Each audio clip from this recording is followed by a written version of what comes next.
Estados Unidos acabam de oficializar a imposição de novas tarifas contra produtos brasileiros, uma informação que já havia sido antecipada pelo diretor de jornalismo em Brasília, Daniel Hittner, e agora esta decisão foi oficializada em uma teleconferência com a imprensa.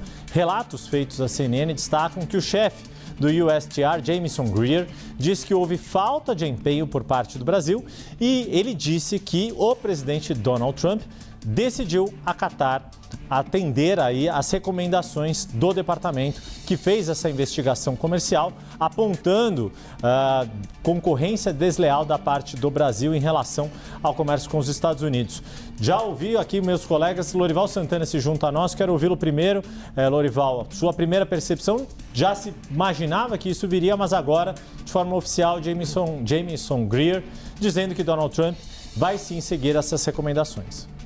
Sim, todos os países que negociaram com os Estados Unidos fizeram concessões bilaterais aos Estados Unidos e obtiveram concessões dos Estados Unidos também, né? No caso do Reino Unido, que é um caso parecido com o do Brasil, que envolvia etanol também, o Reino Unido liberou todo o mercado britânico para o etanol americano. O Reino Unido também produz etanol de 700 a 900 milhões de litros por dia, consome 1 bilhão e 400, fez essa negociação, retirou a tarifa de 19% e deixou os produtores de etanol britânicos concorrerem com os produtores de etanol americanos. Também retirou a taxa de aquele imposto sobre as Big Techs americanas, né, e obteve concessões, obteve todo o mercado de automóveis, a cota de 100 mil automóveis, que é o que o Reino Unido exporta, com tarifa zero para os Estados Unidos, em vez de 27,5%. Em relação a querer, então, se o Brasil, diferentemente de todos os outros países, União Europeia, Reino Unido, Japão, Coreia do Sul, Índia, Vietnã, Indonésia, todos os países que fizeram acordo com os Estados Unidos, quisessem, então, fazer as mesmas concessões para o mundo inteiro, poderia fazer e seria ótimo para o Brasil, porque ficaria livre de tarifas que castigam mais os brasileiros do que os outros países. Em relação ao PIX, a informação que eu tenho é que os Estados Unidos poderiam aceitar um compromisso que seria no sentido de retirar do Banco Central a gestão sobre o PIX, porque o Banco Central é ao mesmo tempo regulador e gestor do PIX. Essa era a contestação dos Estados Unidos. Não é que os Estados Unidos estavam pedindo para fechar o PIX, não existir mais o PIX, porque eles consideram que isso é um conflito de interesse e que deixa o PIX em pé de desigualdade, né, uma assimetria positiva em relação aos cartões de crédito, aos sistemas que os Estados Unidos têm. Então havia sim bastante margem para negociação e o Brasil realmente não quis fazer concessões porque o governo Lula vê proveito nessa briga, nessa disputa, ao jogar nas costas da oposição as tarifas dos Estados Unidos. Pois é, esse componente político aqui, vou falar um pouquinho com Jussara Soares a respeito disso, até porque o Palácio do Planalto deve divulgar um comunicado agora que foi oficialmente confirmado este novo tarifaço, mas quero ouvir antes Daniel Hittner em relação a esta informação que já está na nossa tarde, que a equipe de economia, sob comando de Lucinda Pinto, traz aqui a informação de que tanto o café quanto a carne do Brasil não vão ser tarifados. Estão na lista de exceções 2 produtos brasileiros que são muito consumidos pelos norte-americanos e que naquele tarifaço do ano passado, Daniel, tiveram impacto ali na inflação medida para o consumidor americano. Yuri, as pressões internas são muito relevantes nos Estados Unidos para a tomada de decisão pela Casa Branca da lista de produtos excetuados do tarifaço. A gente observou isso em vários setores e agora, à medida que a gente for conhecendo, Jamieson Greer disse que, na teleconferência com jornalistas que ainda está acontecendo, já disse que Trump aceitou as recomendações, mas nós ainda não temos acesso à ordem executiva que oficializa o tarifaço para sabermos os setores. Outros produtos, máquinas e equipamentos, têxteis, calçados, isso os industrializados. No agro, mel, produtos agroflorestais, pescados também, embora pouco relevantes em termos de valores na pauta de exportações para os Estados Unidos, devem ser acompanhados com bastante atenção. Acho que a gente vai ter também um bom foco ali nos próximos dias, além das repercussões políticas que a Jussara pode detalhar, um olhar sobre o uso, pela primeira vez, da Lei de Reciprocidade Econômica, que foi aprovada por unanimidade, por consenso e unanimidade, na Câmara e no Senado no ano passado. A gente percebe uma parte do governo, da esplanada dos ministérios, bastante defensora de que seja acionada a lei, e aí um ministério, provavelmente o Itamaraty, segundo a gente apurou, acionaria a CAMEX, que é a Câmara de Comércio Exterior, e a partir dali haveria 30 dias para elaboração de um relatório definindo, recomendando ou não retaliações aos Estados Unidos. Bom, deixa eu já trazer então, Jussara, esse aspecto político contigo, né? Já havia, como você disse, toda uma expectativa de que as negociações não resultariam em adiamento ou cancelamento desse tarifaço, confirmado agora. O que se tem já de informações de como isso pode render politicamente aqui? Como é que isso vai ser tratado, vai estar no tabuleiro político de um ano eleitoral no Brasil? Olha, Yuri, a julgar aqui pelo que Greer está falando nos Estados Unidos, quando ele fala justamente da questão do PIX, que ele fala que o PIX promove condições desleais, né, em comparação com competição do comércio eletrônico, né, dos métodos de pagamento. Quando Greer fala isso, ele joga um componente político enorme para a eleição, porque a gente vê tanto a campanha do presidente Lula quanto a pré-campanha de Flávio Bolsonaro duelando por essa questão do PIX. Flávio Bolsonaro dizendo que o PIX foi criado no governo do pai dele, enquanto o presidente Lula vem dizendo que vai fazer a defesa do PIX e tenta empurrar isso para Flávio Bolsonaro. Então, não tenha dúvida que isso vai inundar as redes sociais nas próximas horas sobre essa decisão do Greer, que ainda vai ser publicada o documento, como disse o Daniel Hittner. Tem um outro ponto aqui que a gente está aguardando, porque o governo brasileiro vai se manifestar, mas a grande questão aqui, além da lista de exceções, é sobre a expectativa de quando essa medida será aplicada. Em princípio, tinha uma percepção do governo brasileiro que os Estados Unidos pudessem colocar um cronograma para a aplicação dessas medidas, a ver se isso se confirma. Me chama também a atenção, Yuri, justamente ele falando que os Estados Unidos seguem abertos às negociações sobre o tarifaço. Isso vai de encontro com o que as fontes do governo brasileiro vinham nos falando, que eles, inclusive para calibrar essa resposta depois desse tarifaço, porque não querem fechar as possibilidades de diálogo com os Estados Unidos para tentar reverter essas tarifas. A gente está acompanhando aqui as manifestações, né, lá nos Estados Unidos de Greer e o detalhamento, né, obviamente, desse documento que vai dar as informações para a gente sobre o tarifaço. Lucinda Pinto, quero ouvir um pouco a sua avaliação da perspectiva do setor privado, dos agentes econômicos que estão ainda na expectativa de saberem se estão na lista de exceções ou não a essas tarifas. Essa perspectiva que os Estados Unidos deixam. Estamos colocando as tarifas agora, mas ainda estamos abertos a negociações. E Jameson Greer cita algumas situações. Muito do que o Lorival já colocou em relação ao PIX, não que o PIX seja extinto, mas que ele tem a igualdade de competições com meios de pagamento das empresas americanas. Há uma referência de uma disputa histórica entre Brasil e Estados Unidos, que é o mercado de etanol brasileiro, que os estados produtores americanos têm interesse. Mas queria ouvi-la, Lucinda, sobre essa perspectiva do setor privado. Se estão ou não satisfeitos com a forma como o governo brasileiro lidou com essas negociações que culminaram agora com esta aplicação de uma rodada de 25% sobre produtos exportados pelo Brasil. Olha, Yuri, os setores mais afetados certamente estão se sentindo bastante expostos, inseguros.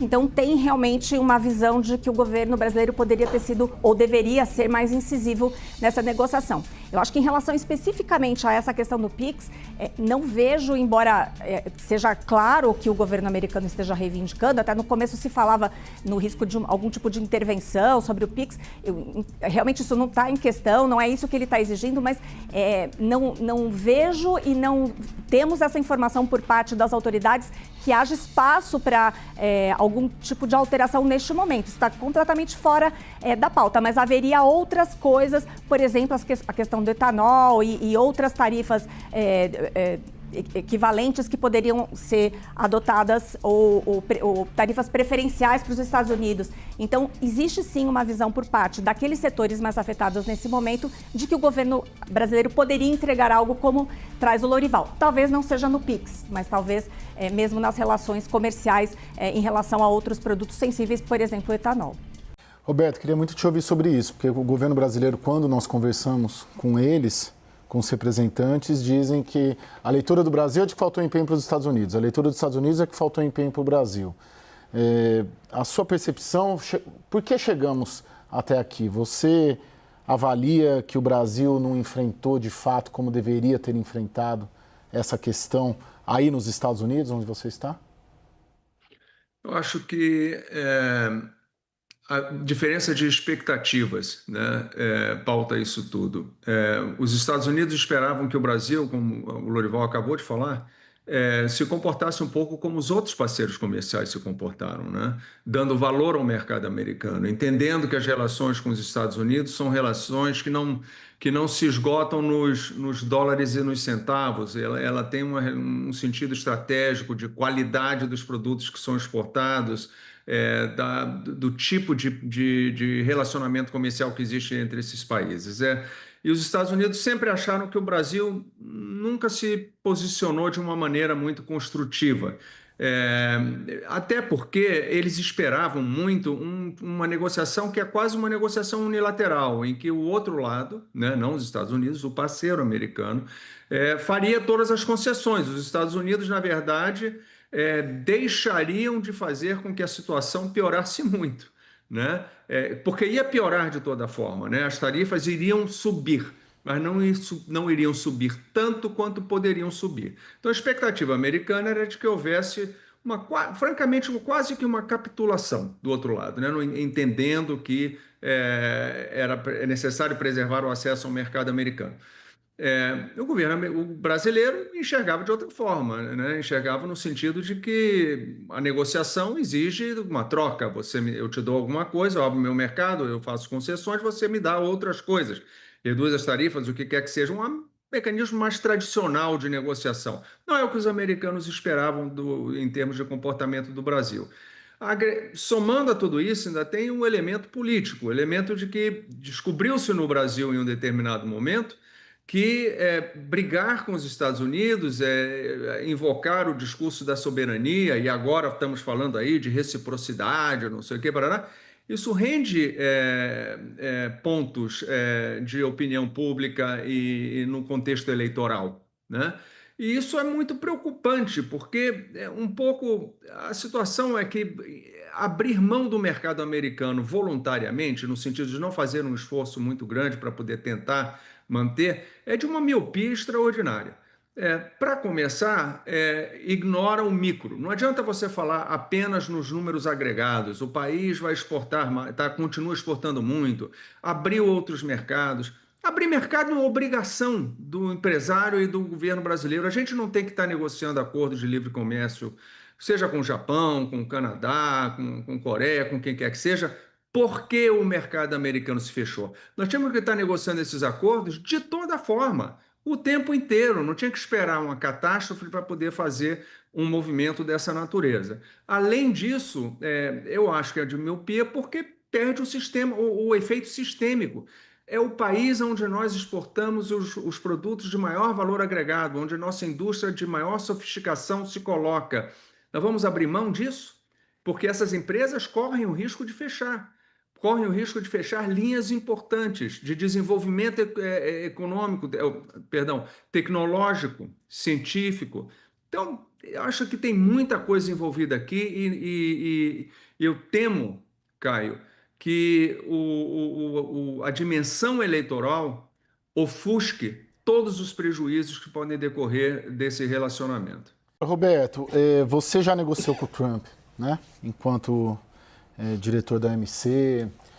Qual é o caminho que você recomendaria, com a sua experiência profissional, nesse tipo de negociação comercial? Você talvez seja o maior negociador brasileiro, né?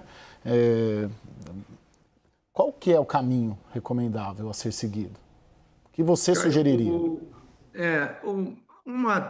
Uma prática minha, pelo menos uma teoria que eu sigo com grande empenho, é de, antes de entender o que eu quero, eu preciso entender o que a contraparte quer. O que ele quer. Só na hora em que eu entendo o que eu posso oferecer para ele, é que eu vou poder calcular, equilibrar o que eu quero para mim também, né? E não precisa ser um cenário de capitulação total, em que você entrega tudo. A conversa que eu tive com ele sobre o OMC, ele ficou interessado nas coisas que ele podia levar naquele diálogo, mas eu também estava levando coisas. Eu, por exemplo, estava trazendo ele para dentro da OMC naquele momento, né? Então, você tem que entender o que ele quer e o que você pode dar e o que você ganha. O exemplo, assim, clássico que nós temos diante de nós: terras raras e minerais críticos. Em várias situações de conversas que eu tive em Washington, me foi dito, assim, não dentro da sala de reunião, mas saindo ali, já andando no corredor, né? Me foi dito com extrema clareza: os Estados Unidos querem do Brasil hoje uma coisa: terras raras. O resto é perfumaria. O que a gente quer é isso. Muito bem. Na hora em que você tem essa oportunidade de tentar fazer uma barganha, onde os dois lados vão ganhar, qual é a reação nossa? Não, terras raras ninguém toca. Terra rara do Brasil.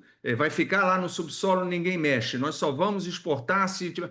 Qual é a sua capacidade de impor essas coisas quando o Brasil não tem capacidade de processamento, não tem os compradores fechados, porque o preço precisa ser acordado antes? Não adianta você ter a capacidade de processamento se você não tiver preço competitivo. E o preço competitivo, ele é muito difícil de ser atingido porque os chineses fazem dumping mesmo. Eles jogam o preço para baixo, as empresas chinesas jogam para não ter novos players nesse mercado. Então é uma equação que precisa ser bem desenhada, mas que os dois lados ganham. Eles, Estados Unidos, no final das contas, poderiam ganhar com uma menor dependência dos chineses, e nós poderíamos atrair capital, tecnologia para desenvolver os processos produtivos e de refinamento, de processamento das terras raras. E nós poderíamos fechar contratos de fornecimento de longo prazo desses produtos para uma indústria que precisa desse material e está disposta a pagar esse material. E com governos como os Estados Unidos que estão dispostos a apoiar esse esforço, né? Então, tem muito ganha-ganha ali dentro. E se você quer ter uma negociação com o presidente Trump, ele tem que ver a vitória também. Você vai ter que ganhar o seu, mas ele vai ter que ver a dele também. Ele quer a manchete. Uma manchete em que ele saia como vencedor, mas nada impede que ele saia como vencedor, e você também, né? Eu acho que é esse o exercício de cálculo diplomático, estratégico, que a gente precisa fazer, e é um cálculo que ele é contaminado pelo contexto eleitoral. Essa é a realidade, né? E a gente precisa escapar dessa armadilha. Daniel, você acompanhou e vem acompanhando esse assunto, e hoje, logo no começo da tarde, você trouxe ali os bastidores da reunião de ontem do Jamieson Greer com a equipe brasileira, e ali já ficou selado, ali antecipado, inclusive, que já se esperava esse retorno desse tarifaço. Reação do governo, vai ser a reciprocidade, vai ser a retaliação, ou vão esperar um pouco? Qual que é a sua linha e a sua apuração aí?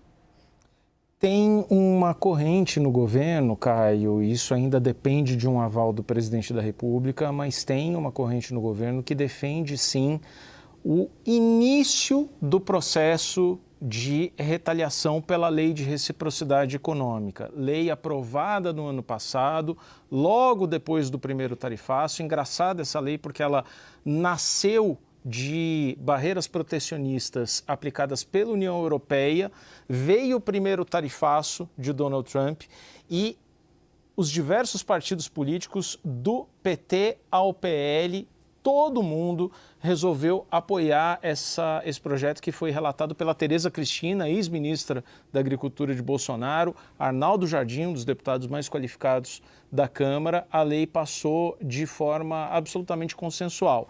Ela ainda não foi aplicada nenhuma vez. E há uma corrente, que eu diria majoritária no governo, que quer que se inicie o processo. Não é como aconteceu com Roberto Azevedo, na época dele aqui em Brasília, no Itamaraty, em que nós fomos autorizados pela OMC. É um processo que agora tem uma legislação própria, um normativo, um arcabouço próprio. E ele começa com o acionamento do Itamaraty à Câmara de Comércio Exterior, que passa a ter 30 dias para elaboração de um relatório.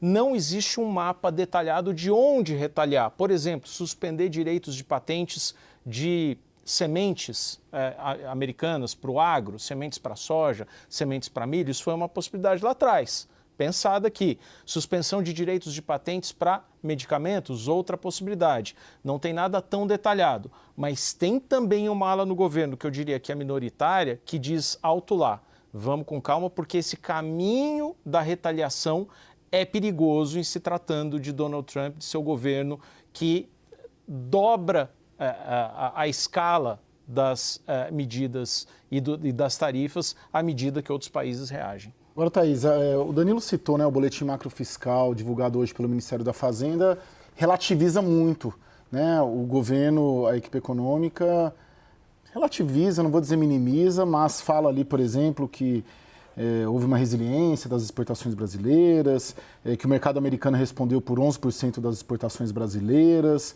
equivalente a menos de 2% do PIB, que houve redirecionamento de vendas. Qual que é a sua leitura? Assim, eu senti, a minha leitura sempre é política, né, de que uma vacina, minimizar. A sua leitura qual foi dessa divulgação? O pior recado que o governo dá com essa leitura é dizer que não tem problema não vender para os Estados Unidos. Tá tudo bem a gente ficar de fora do maior mercado do mundo, a gente não vender para a maior economia do mundo, a gente abrir mão da participação de setores de valor agregado de alta tecnologia do Brasil, que são pouquíssimos. Não tem problema a gente não fazer parte dessa relação, né? O mundo inteiro está dizendo a gente não pode abrir mão disso, e o que a Secretaria de Política Econômica está dizendo, olha, o PIB não vai sentir, é muito pequenininho, a gente tem ali 11% com a participação dos Estados Unidos, e os números do próprio governo, da Secretaria de Comércio Exterior já mostram que a relação de comércio do Brasil com os Estados Unidos já diminuiu bastante de um ano para cá. E, ao mesmo tempo, eles dizem, olha, não vai ter impacto no PIB. Não vai ter mesmo, não vai ser nada capaz de levar a gente para uma redução de crescimento, nada disso, né? Mas aqueles setores, que são esses setores, que são setores de longas cadeias produtivas, de alto valor tecnológico, como eu disse aqui, podem perder, podem encontrar outros mercados, estão fazendo esse esforço, é outro mundo, independentemente da questão específica do Brasil. É óbvio que eles vão fazer isso. Agora, o recado do Brasil, eu acho que o pior é esse, é dizer que tudo bem a gente não negociar com os Estados Unidos. Talvez isso reforce, né, Lorival, essa ideia dos Estados Unidos, que o Jamieson Greer disse aos ministros brasileiros na reunião de ontem, de que ele sente que faltou empenho do Brasil. Faltou empenho do Brasil?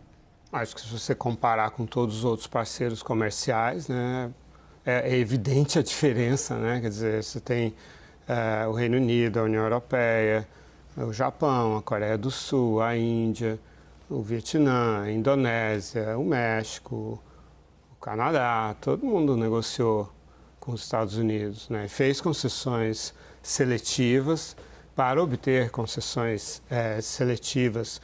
E o Reino Unido foi o mais bem-sucedido nisso, envolvia inclusive etanol, né?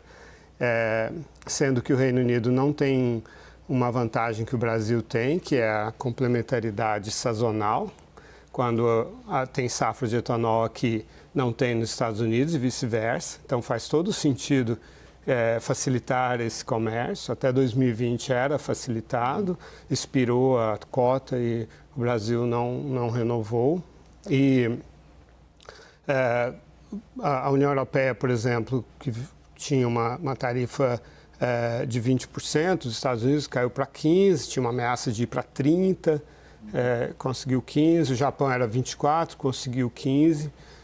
O Reino Unido conseguiu as maiores concessões porque foi quem foi mais ágil na negociação e tinha déficit, assim como o Brasil. Você lembra, a posição do Reino Unido era igual à do Brasil, uma tarifa inicial de 10% porque tinha déficit com os Estados Unidos. Mas multiplicou por 13 a importação de carne bovina dos Estados Unidos, de 1.000 para 13 mil toneladas, retirou o tributo sobre Big Techs, mesmo que o Brasil tem, né, de 15%, foi lá e conseguiu, por outro lado, exportar tudo, continuar exportando com tarifa zero, 100 mil automóveis por ano, que é o que eles exportavam, né, e seguiram com uma tarifa baixa, né. O Brasil tem muito mais gordura para queimar, tem tarifas muito mais altas do que a União Europeia, do que o Reino Unido, e não se mexeu para isso, né.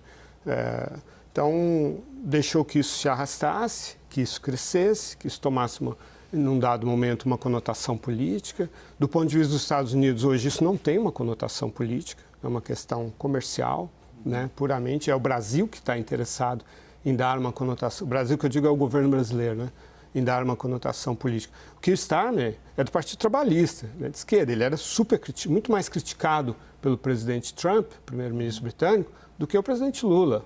No entanto, ele impediu que isso se politizasse, foi discreto, negociou tecnicamente. O tarifaço foi dia 2 de abril, em maio eles fecharam um acordo. Não deixaram que a coisa crescesse, se tornasse um grande irritante. É claro que aí você tem que enfrentar setores. Então, o Reino Unido produz 700 a 900 milhões de litros de etanol por ano. O mercado é de 1 bilhão e 400 milhões. Então, agora, esses produtores de etanol do Reino Unido têm que competir com os produtores de etanol dos Estados Unidos, que tem uma taxa de 2,5% sobre o etanol dos Estados Unidos, né? A nossa é de 18%, que é da tarifa externa comum. Então, haveria muita margem para negociar, mas o Brasil tem um protecionismo muito arraigado, tem setores que falam muito alto, né, e que conseguem com que o governo brasileiro aceite sacrificar outros setores, porque é isso que vai acontecer. Os setores mais competitivos, que exportam mais valor agregado, são castigados pelo Brasil para continuar protegendo os setores ineficientes. Essa é a equação.